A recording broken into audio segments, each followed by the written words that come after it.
The grand chamber of the Galactic Council stretched wider than 3 football fields. Light from 5 distant suns streamed through the crystal dome above.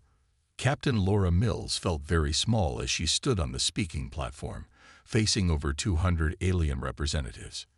"The vote is complete," announced High Counselor Vrax.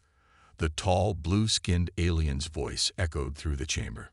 "With no votes against and no abstentions, the motion passes. Humanity is hereby banned from all travel beyond their home system, effective immediately." Laura couldn't believe what she was hearing.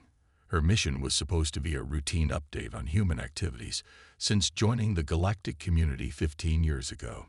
Instead, she was witnessing her species being locked away. On what grounds? She demanded, forgetting proper protocol. Several counselors gasped at her outburst. Vrax's 4 eyes narrowed. "The Council has determined that humanity represents an unacceptable risk to galactic stability. Your species is unpredictable, dangerously innovative, and shows signs of evolutionary instability." "That's not fair. We've followed every regulation, contributed valuable research, and you have developed 3 different faster-than-light theories in 15 years, interrupted Counselor Jet, a crystalline being from the ancient Quartha race. "Most species require centuries to produce just one. Your military applications research has increased by 800% in the last 5 years alone." "That's just how we solve problems," Laura argued. "Humans are naturally curious and—" "Precisely the issue," Vrax cut in. "The Council has observed this pattern before. Species with your characteristics either self-destruct or cause massive upheaval. The ban is not punishment. It is preventative." Laura looked around the chamber, searching for any sympathetic faces among the varied alien forms. She found none. The galactic community had existed for over 10,000 years. Humanity was just a footnote to them, a potential problem to be managed. "All human ships are to return to your solar system within 30 standard days," Vrax continued. "Any human found beyond your system's heliopause after this period will face detention. Council enforcement vessels will establish a quarantine perimeter." The finality in his voice made Laura's shoulders sink. This wasn't a negotiation. The most powerful governing body in the known galaxy had made its decision. "I request time to contact Earth and inform our leadership," she said, trying to keep her voice steady. "Granted. You may use our communication array before your departure." 3 hours later, Laura sat in her small ship, waiting for Earth's response. When it came, the holographic image of United Earth President Garcia looked as shocked as Laura felt. "They can't be serious," Garcia said. "We've done nothing wrong." "They believe we're developing too quickly," Laura explained. "They think we're dangerous." Garcia rubbed her forehead. "What about our colonies? We have outposts and research stations across 12 star systems now. All must be abandoned or relocated to Sol, according to the Council." The President's image flickered as she turned to speak with someone off-screen. When she looked back, her expression was grim. "Some of our deep space expeditions are beyond communication range. The Horizon research vessel near Proxima Centauri, the mining operation at Epsilon Eridani." "I tried to explain that," Laura said. "The Council doesn't care. Any humans found outside Sol after 30 days will be arrested." "Return immediately, Captain," Garcia ordered. "We're calling an emergency meeting of all world governments." As Laura prepared her ship for departure, she gazed out at the massive Council station. Hundreds of vessels from dozens of species docked at its sprawling arms. Humanity had been so proud to join this community, so eager to learn and share. Now they were being sent to their room like misbehaving children. What the Council didn't understand was that humans had never responded well to being told what they couldn't do. And some of those out-of-contact expeditions were doing things the Council couldn't even imagine. Laura set course for Earth, unaware that the Council's ban wouldn't end humanity's story in the stars. It would only begin a new chapter. Steve Collins wiped sweat from his brow as he checked the pressure gauges on the mining rig.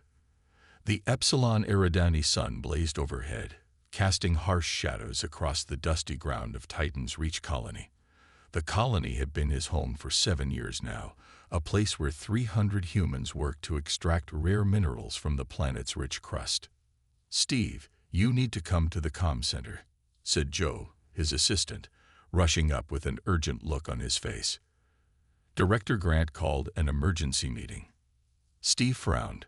Emergency meetings were never good news. He secured his tools and followed Joe through the prefabricated metal buildings that made up the colony's main hub. The comm center was packed with people by the time they arrived. Director Olivia Grant stood at the front, her usual calm expression replaced by something harder to read. Worry, anger, maybe both. "I've received a message from Earth," she announced once everyone had gathered. "The Galactic Council has banned humanity from interstellar travel. All humans must return to the solar system within 30 days. A wave of shocked voices filled the room. Steve couldn't believe what he was hearing. "Why?" someone shouted from the back. "According to the message, they think we're developing too quickly," Grant replied. "They see us as a potential threat." A tall woman with red hair stood up. "But we're just minors. We've done nothing wrong." "The ban applies to all humans, regardless of occupation," Grant said. "Council enforcers will arrest anyone found outside the solar system after the deadline." The room erupted in angry voices again. Steve thought about everything they had built here. The mining operation, the greenhouses, the small but growing community. They had plans to expand, to bring more people from the overcrowded Earth. Now all that was at risk. "What do we do?" Joe asked, turning to Steve. "I don't want to go back. My kids were born here." Before Steve could answer, Director Grant raised her hand for silence. "I've considered our options," she said. "The trip back to Earth would take 26 days with our current ships. We would barely make the deadline, and we have to leave most of our equipment behind." She paused, looking around the room. "But there's another option. This colony is self-sufficient. We have enough resources to sustain ourselves indefinitely, and we're far enough from regular travel routes that we might go unnoticed." A nervous murmur passed through the crowd. "Are you suggesting we ignore the Council's order?" asked Dr. Ben Porter, the colony's medical officer. "I'm suggesting we vote," Grant replied. "Return to Earth and abandon everything we've built, or stay and take our chances." The vote took less than 10 minutes. Only 7 people chose to return to Earth. 2 days later, Steve stood on a ridge overlooking the colony. Below him, people worked with renewed purpose. The colony was being transformed. Solar panels were being repositioned to reduce their visibility from orbit. Mining equipment was being moved underground. Communication arrays were being modified to mask their signatures.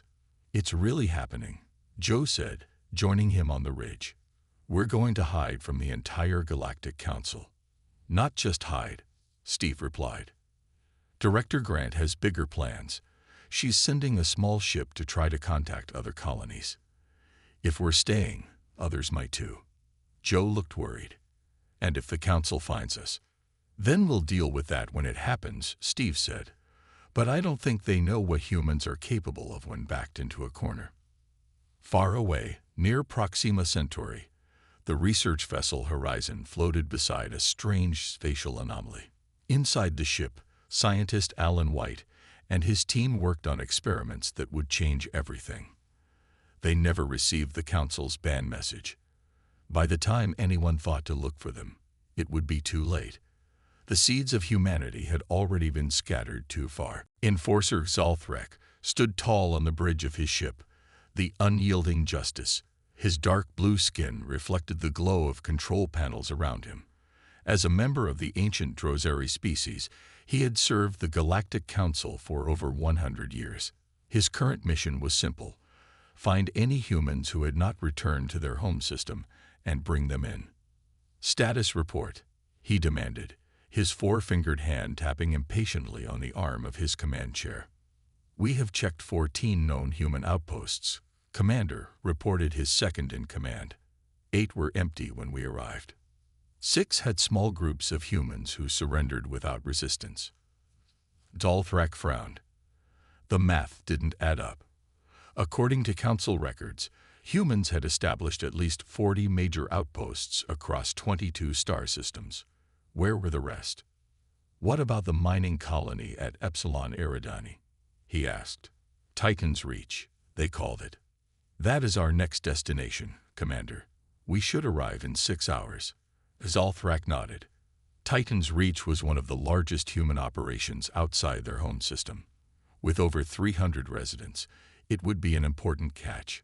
6 hours later, the unyielding Justice dropped out of hyperspace near the dusty planet that housed Titan's Reach.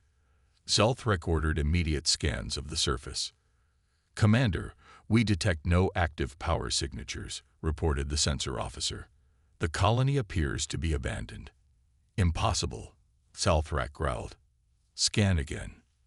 The results were the same. The sensor officer looked up with confusion. The buildings are still there, but all equipment has been removed. No life signs, no active technology. Zalthrak slammed his fist on his chair. Send down a team to investigate. I want to know where they went and how they left without us detecting them. The search team returned 3 hours later with troubling news. The colony had been cleaned out methodically. All valuable equipment was gone. No personal items remained. Most concerning was the discovery that the humans had somehow masked their ship's energy signatures when they left. That technology shouldn't be available to humans, Zalthrak said, examining the report. The Council restricts such cloaking systems. Over the next 2 months, Zalthrak's fleet checked every known human location. The pattern was always the same. Some outposts were abandoned long before they arrived. Others showed signs of hasty evacuation. A few contained small groups of humans who claimed to know nothing about the missing colonists.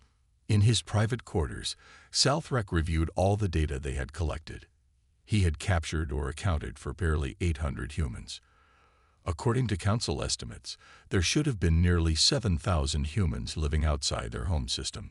Where are they hiding? He muttered to himself. The communication panel on his desk chimed. It was a message from Council headquarters. Enforcer Zalthrak, said the recording of High Counselor Vrax. We have received reports of unusual activity in the uncharted regions beyond Sector 87.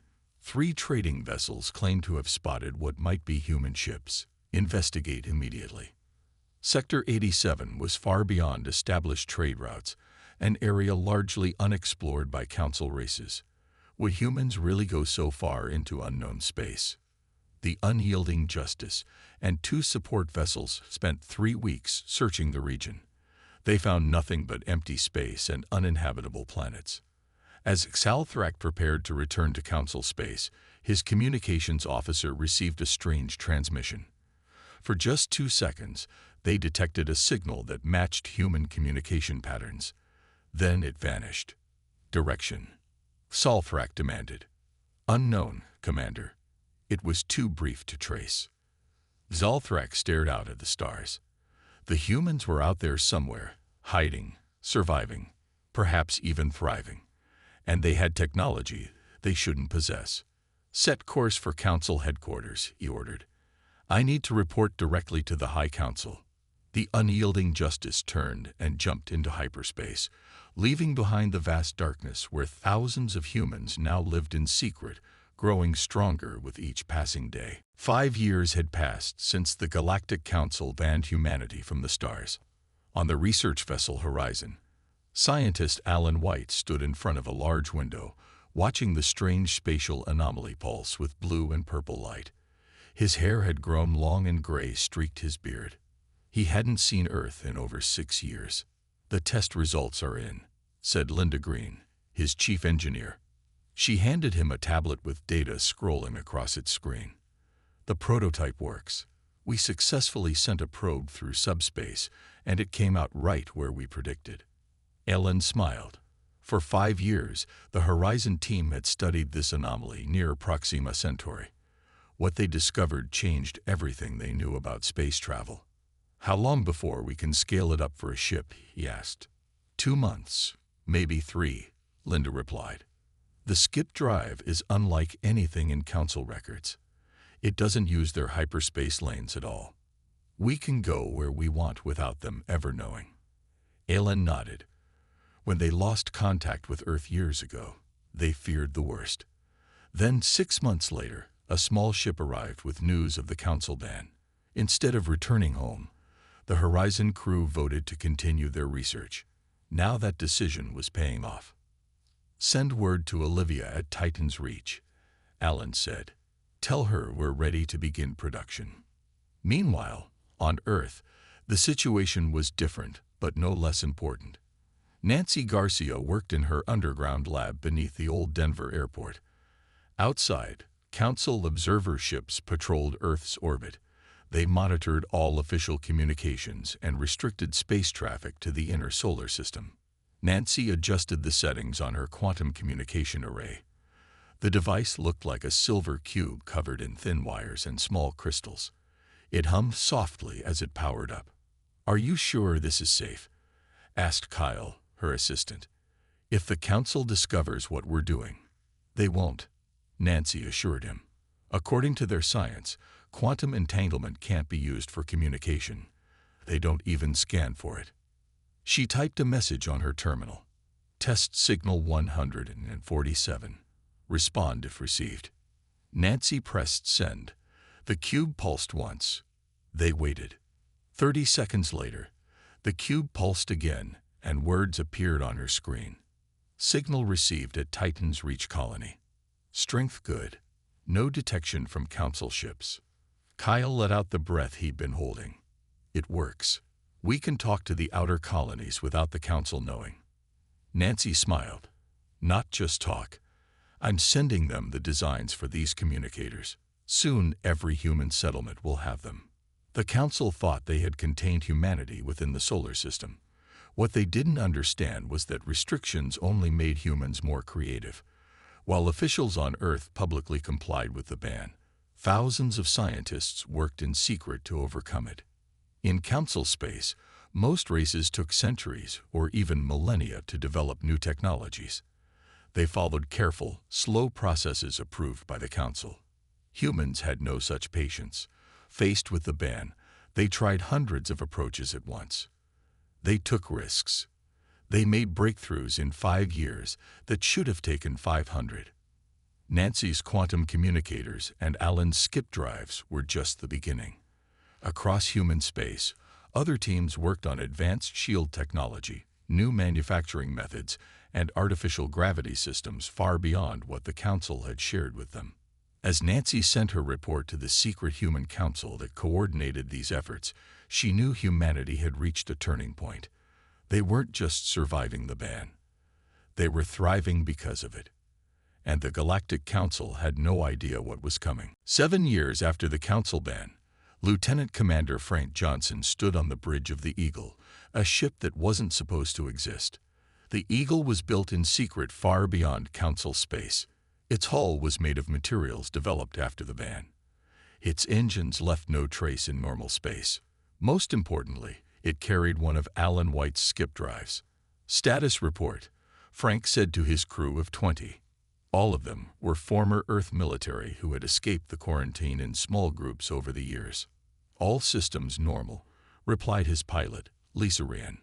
"We're ready to skip to the New Haven colony whenever you give the word." Frank nodded. "Let's go." Unlike the violent entry into hyperspace that Council ships use, the skip drive created a gentle ripple in space.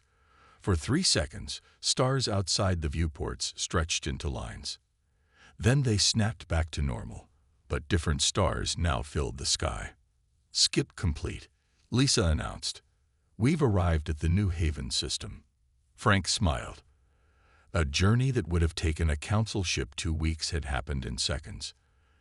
The Eagle approached a green and blue planet where 2,000 humans now lived. It was one of 38 settlements that formed what they called the Free Human Territories. None appeared on any Council star charts. When they landed at the small spaceport, Frank was greeted by Mayor Pete Wilson. "Good to see you, Frank," Pete said, shaking his hand. "How was Titan's Reach?"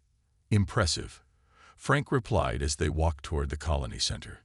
"They've converted the entire mining facility into a manufacturing hub. They're producing 15 skip-dry ships a month now. Pete whistled. That many? Last I heard it was only 5. Director Grant's people have been busy. They're using new automated systems. Frank looked around at the growing colony with its neat houses and thriving farms. How are things here? We had a small problem with the soil bacteria last month, but the science team from Alpha Base sent us a fix. Now our crops are growing better than ever. This was how humanity had survived and grown despite the ban. Each colony developed special skills and shared them through the network. New Haven was known for its agriculture. Titan's Reach focused on manufacturing. Alpha Base, hidden in an asteroid field, specialized in biology and medicine. At the colony's communication center, Frank watched as operators used Nancy Garcia's quantum arrays to coordinate with other settlements. Messages flashed instantly across vast distances, with no way for the Council to detect them. We received a report from our scouts near Council Space, Pete said, pointing to a display screen. Their patrols have decreased by 30% in the outer sectors. They think we've given up and gone back to Earth. Frank nodded. That works in our favor. The less they look for us, the more we can expand. Later that day, Frank addressed a group of colony leaders via quantum link. Faces appeared on screens from settlements scattered across unexplored space. Our network is nearly complete, he told them. We have secure supply lines between all major colonies. The new defense fleet has 27 ships with skip drives, and Earth continues to send us their best people through the Underground Railroad. Olivia Grant from Titan's Reach spoke up from her screen. How much longer do we stay hidden? We're growing stronger every day. We follow the plan, Frank replied. 3 more years of building and preparing. By then, we'll have over 100 settlements and a fleet of ships that can appear anywhere in Council space without warning. And then, asked another colony leader. Frank's expression was determined. Then we show the Galactic Council exactly what humanity can do when left to its own devices. The free human territories continue to grow, a thriving civilization completely unknown to the Council that had tried to cage it. 10 years after the ban, Council Science Minister Zivora felt troubled. The tall, thin Telosian, with pale gray skin, stood before her laboratory wall covered in data points and star maps. Her species was known for analytical thinking, and something in her analysis wasn't adding up. Minister, the council session begins in 20 minutes, her assistant reminded her. Zivora nodded. Thank you. I'm almost ready. She looked again at her collected data. For the past 2 years, strange reports had come from across council space. Sensor stations detected brief, unexplained energy readings. Mining outposts found evidence someone had extracted resources from asteroids the Council hadn't yet touched. Trade ships reported seeing unknown vessels that appeared and vanished before identification was possible. Individually, these events meant little. Together, they formed a pattern that reminded Zivora of human activity from before the ban. At the Council chamber, Zivora waited patiently while other ministers discussed trade regulations and border disputes. When finally called to speak, she approached the central platform. Honorable Council members, she began, her voice calm and measured. I wish to present evidence of possible human activity outside their quarantine zone. Several Council members shifted uncomfortably. High Councilor Vrax, still leading after all these years, leaned forward. Minister Zivora, we settled the human issue a decade ago, he said. Their ships were recalled. Their colonies abandoned. Enforcer Xalthrak confirmed this personally. With respect, High Councilor, the evidence suggests otherwise. Zivora displayed her data on the large screens around the chamber. These incidents show a pattern consistent with human exploration techniques, but with technology we never observed them using before. Councilor Drav, a bulky reptilian, laughed. Humans are primitive compared to us. They had just discovered hyperspace travel when we quarantined them. They cannot possibly have developed new technology while isolated in their home system. Perhaps some escaped the quarantine. Zivora suggested. We know we never accounted for all their colonies. A few stranded humans could not achieve much. Vrax dismissed. Even if some avoided capture, they would lack resources to develop advanced technology. Zivora persisted. The pattern of these incidents has increased by 68% in the last year alone. Something is happening, and I believe it involves humans. The council members murmured among themselves. Most seemed unconvinced. What would you have us do? Asked Vrax, clearly impatient. Authorize a scientific expedition to investigate these anomalies. Zivora replied. I would lead it personally.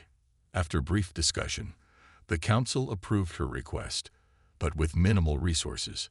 One research vessel with a small security escort. Vrax clearly viewed it as a waste of time, but allowed it to proceed to address Zivora's concerns. 3 weeks later, Zivora's ship traveled through a remote area where several anomalies had been reported. Her sensors detected unusual energy readings coming from an unmarked star system.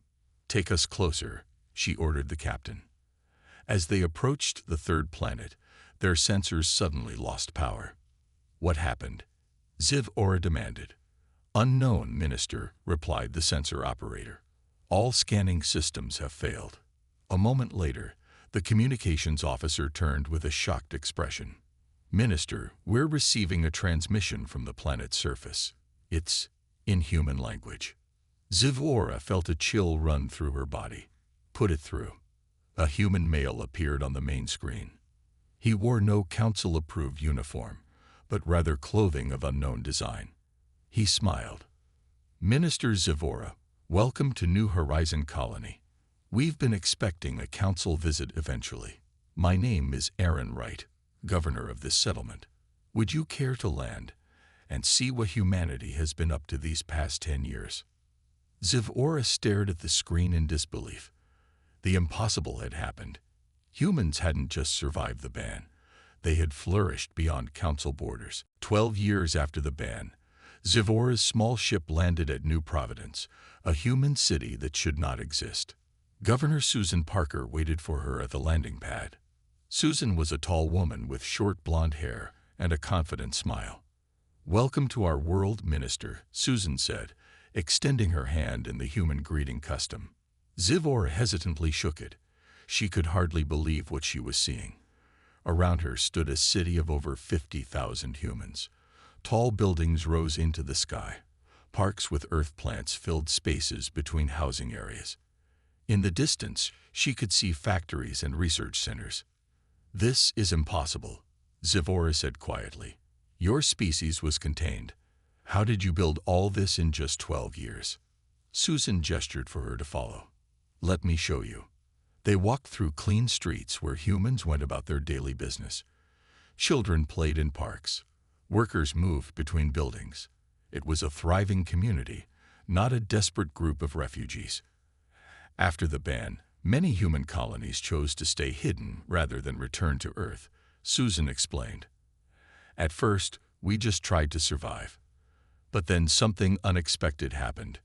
They entered a large building where scientists worked on equipment Zivora didn't recognize. The council's ban freed us from your restrictions, Susan continued. Before, we had to follow council technology guidelines. We could only develop what you approved. After the ban, we tried things your people never considered.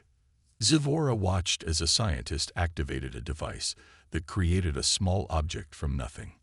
Not from raw materials, but from energy itself. Matter conversion technology, Susan explained. The council said it was impossible. We developed it in 3 years. Next, they visited a medical facility where patients underwent treatments using light beams that changed color as they worked. Cellular regeneration, Susan said. We can heal almost any injury or illness now. Zivora's mind struggled to accept what she was seeing. The council believed your isolation would limit your growth, not accelerate it. Susan smiled. That's because the council doesn't understand humans. We thrive under pressure. We innovate when challenged. The ban was the best thing that could have happened to us. In a large hangar, Zivora saw dozens of ships with strange engines she didn't recognize. Skip-dry vessels, Susan explained. They don't use hyperspace lanes like council ships. They move through subspace instead, undetectable, untraceable, and much faster. How many settlements like this do you have? Zivora asked, her voice barely a whisper. New Providence is one of 37 major human cities spread across unmapped space. We have hundreds of smaller outposts too. Together, we form the Human Federation. Zivora felt her legs weaken. She sat on a nearby bench, trying to process this information. The Council had meant to contain a potentially dangerous species. Instead, they had created a rival civilization. "What are your intentions toward the Council?" she asked. Susan sat beside her. "We have no desire for revenge, if that's what you're asking. We want to live in peace, develop our own path, but we will not accept being confined again. The Council will see you as a threat," Zivora warned. "They'll have to accept reality," Susan replied. "The Human Federation controls resources and technologies the Council needs. We've mapped regions of space your ships can't reach. We've solved problems your scientists have struggled with for centuries." Zivora looked around at this impossible city, built by a species that should have been contained. "I must report this to the Council," she said. Susan nodded. "We expected that. In fact, we've been waiting for the right moment to reveal ourselves. Your discovery gives us that opportunity." As they walked back to her ship, Zivora realized the Council had made a terrible miscalculation. They had tried to cage humanity, but instead, they had removed the only constraints holding them back. 15 years after the ban, the Galactic Council's central chamber fell silent. Hundreds of alien representatives watched in shock as a woman walked confidently to the speaking platform. Her uniform was unfamiliar, but her face was not. The older, more lined features still belonged unmistakably to Captain Laura Mills, the last human to stand in this chamber before the ban. Now she wore the uniform of an admiral of the Human Federation fleet. "How did you get in here?" demanded High Counselor Vrax, his blue skin darkened with age. "This chamber is secured against unauthorized entry." Laura smiled. "We came the same way our ships just appeared in orbit around every major council world. We used technology you don't understand yet." Displays around the chamber showed images from across council space. At every important planet, station, and outpost, human ships had appeared simultaneously. They had bypassed all defense systems, all early warning networks. They simply arrived, hovering over the centers of government and commerce. "This is an act of war," growled Councillor Drav, the reptilian rising from his seat. "If we wanted war, we would have started with weapons, not words," Laura replied calmly. "We come with an offer, not threats." The chamber erupted in angry voices. Vrax called for order. "What offer could you possibly make?" he asked when the noise died down. "Your species was banned from council space. Your presence here violates our highest laws." Laura looked around the chamber, meeting the eyes of various council members. "We offer a new relationship between the Human Federation and the Galactic Council, not as supplicants, but as equals." "Equals?" Vrax laughed. "You are one species, newly emerged from your homeworld. The Council represents 300 races with histories spanning millennia. Yet here we stand," Laura said simply. "In 15 years, we built a civilization of over 30 million humans across 200 star systems. We developed technologies your scientists claimed were impossible. We mapped regions of space your ships cannot reach." Science Minister Zivora stood. "High Counselor, I have seen their achievements firsthand. They have made more progress in 15 years than most council races make in 5 centuries." Murmurs spread through the chamber. Vrax looked troubled. "What exactly are you proposing, Admiral Mills?" he asked. "An alliance," Laura answered. "The Council faces challenges you haven't admitted publicly. Resource shortages in the inner systems, piracy in the outer reaches. The mysterious signals from beyond the galactic rim that your scientists can't decipher. Several council members shifted uncomfortably. These were supposed to be secret concerns. We can help with all these problems, Laura continued. Our matter conversion technology can end your resource shortages. Our skip-dry ships can patrol regions your vessels take weeks to reach. Our quantum communication systems can help decode the signals you've been receiving. Laura paused, letting her words sink in. In return, we ask for recognition of Human Federation sovereignty and free access to Council space. We want trade, cultural exchange, and mutual defense. The Council chamber was silent as the implications became clear. The humans hadn't come seeking revenge for the ban. They were offering to help solve the Council's greatest problems. You would assist us after we cast you out? Vrax asked, clearly confused. Laura smiled. The ban was the best thing that could have happened to us. Without your restrictions, we developed our own path. We hold no grudges. And if we refuse? Another counselor asked. Then we return to our space, and you to yours, Laura replied. But both our civilizations will be weaker for it. Vrax looked around the chamber, seeing the changing expressions of his fellow counselors. Many now appeared thoughtful rather than angry. The Council will need time to consider your proposal, he said finally.